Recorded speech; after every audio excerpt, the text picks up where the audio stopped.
exporting. You are donating money and donating jobs. When you see these children dying in the Mediterranean, going to Europe, this is the problem. They are being killed by these economies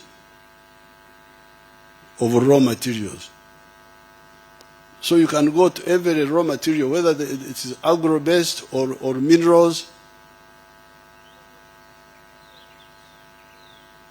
Some people wanted us to export. We have got very good iron ore here.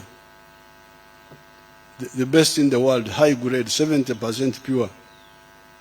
It's the best. There's only the one of Peru is near, about 50%, but ours is much higher. So some people wanted us to export iron ore, or butare, we call it in our language, to India. And one of our districts, where some people who are here, whom I see come from, had already made a deal with India that we sell our iron ore to them as iron ore. I said over my dead body, I have banned all the export of unprocessed minerals from here. Let them stay in the ground. When the grandchildren come, they will get them out. So, a ton of iron ore at that time they would give us $47. Then they go, because it is very high quality, a ton of iron ore gives you 700 kilograms of steel, almost 1-to-1. Now, from a ton of steel, that time they were getting $900. So, the sleepy Africans here, the French have a good word, dormir beaucoup, that we are sleeping too much. The sleepy Africans would get $47. A clever outsider would get $900 from almost the same amount of. Later on, when the price had come down a bit of steel, it was about 600, 700. I don't know where it is now. But it's much more than what we would be getting. So I said, no way. Let the iron ore stay in the ground. Because then you would be losing jobs, losing money. So raw materials are a curse. I don't know what this forum has, what position they have taken on it, but really that is a real curse. Now, sometimes when Africans wake up a bit,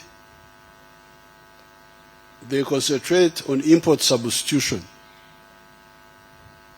But that's not good enough, because the internal market is not big enough.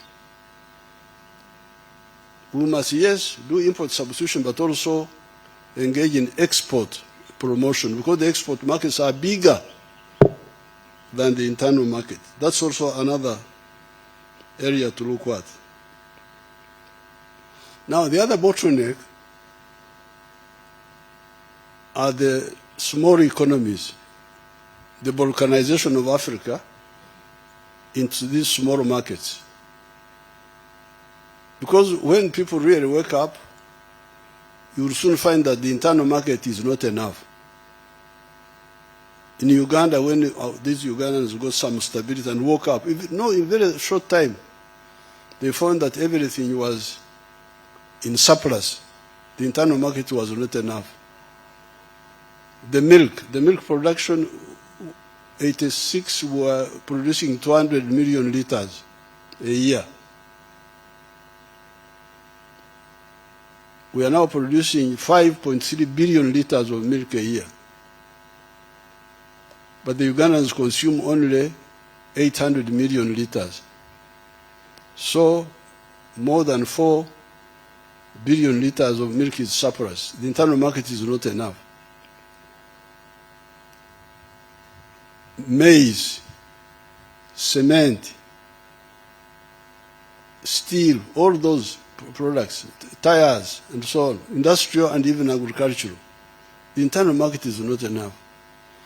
So that's why the regional market becomes very crucial. I'm very grateful to the East African leaders when they agreed, including people like His Excellency Chikwete, when they agreed that we revive the East African community.